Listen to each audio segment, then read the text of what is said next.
சுதந்திர போராட்ட வீரர் வ.உ. சிதம்பரத்தின் 88வது நினைவு தினத்தை ஒட்டி சென்னை கிண்டி காந்தி மண்டபத்தில் அவரது உருவப்படத்திற்கு புதுச்சேரி முன்னாள் கவர்னர் தமிழிசை மாலை அணிவித்து மரியாதை செலுத்தினார்.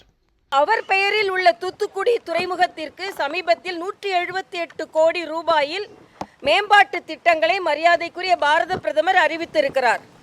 ஆக தமிழக நலனில் அக்கறை கொண்ட மத்திய அரசு இதை போல நல்ல திட்டங்களுக்கு, அதே போல நமது துறைமுகம் இங்கே சென்னை துறைமுகத்திற்கு 80 கோடி ரூபாயில் வளர்ச்சி திட்டங்களை சமீபத்தில் அமைச்சர் அறிவித்தார்கள். ஆக தமிழக வளர்ச்சியில் மத்திய அரசு அக்கறை கொண்டிருக்கிறது. அதனால்தான் இன்று நிதிக்குழு வந்திருக்கிறது.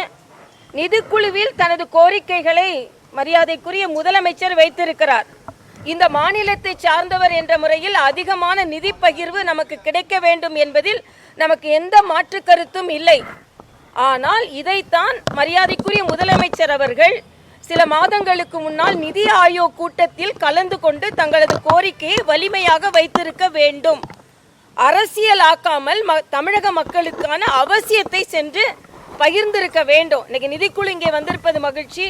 அவர்கள் நமது கோரிக்கையை, மாநிலத்தின் கோரிக்கையை ஏற்றுக்கொண்டு மாநிலத்திற்கான நிதி பகிர்வை கொடுக்க வேண்டும். ஆனால் இதே திராவிட முன்னேற்றக் கழகம் உடனிருந்த ஏறக்குறை 20 ஆண்டுகள் மத்திய அரசில் இருக்கும்பொழுது உள்ள நிதி பகிர்வை விட இந்த அரசு நிதி பகிர்வை அதிகரித்திருக்கிறது என்பது மட்டுமல்ல, 2வது கட்ட மெட்ரோ ரயில் உட்பட அதற்கான நிதியை மத்திய அரசு வழங்கி கொண்டிருக்கிறது என்பதையும் நாம் புரிந்து கொள்ள வேண்டும்.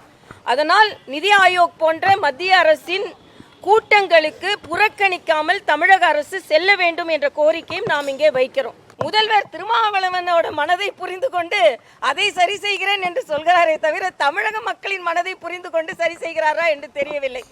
திருமாவளவன் என் மனதிற்குள்ளதை அப்படியே திருமாவளவனை புரிந்து கொண்டு 1 வருடத்திற்கு முன்னால் அவர் சிப்காட் தொழிற்சாலை கேட்டார். அதனால் நான் அதை 1 வருடத்திற்குள் நிறைவேற்றுகிறேன் என்று சொல்லுகின்ற தமிழக முதலமைச்சர், அப்படி என்றால் அண்ணன் திருமாவளவன் மாநாடு நடத்தி ஒரு கோரிக்கை வைத்தாரே, பூரண மதுவிலக்கு வேண்டும், டாஸ்மாக் கடைகளை மூட வேண்டும் என்று, அந்த கோரிக்கையும் நிறைவேற்றுவாரா?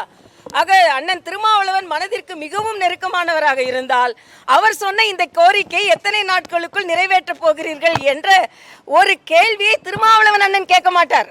ஏன்னா இன்னைக்கு அவர் என்ன சூழ்நிலையிலனா, திமுக கூட்டணியில் நான் இருக்கிறேன் சொல்லும் ஒரு சூழ்நிலையில் இருக்கிறார். அதனால் அவர் கேட்க மாட்டார், நாம கேட்போம்.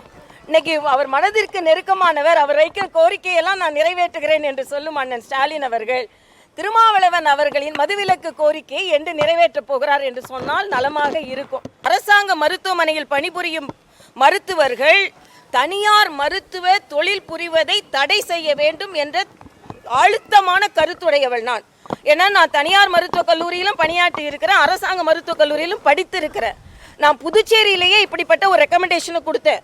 ஏனென்றால் தனியார் அவர்கள் பணிபுரியும் பொழுது அரசாங்கத்தில் அவர்கள் நோய் எல்லா மருத்துவர்களையும் நான் அப்படி சொல்லலை, ஆனால் மருத்துவர்களின் கவனம் சிதைவுறுகிறது என்று சில நோயாளிகள் சொல்கிறார்கள். இப்போ தெலுங்கானாவில் கூட இந்த திட்டம் கொண்டு வரப்படுகிறது, பல மாநிலங்களில் இது இருக்கிறது.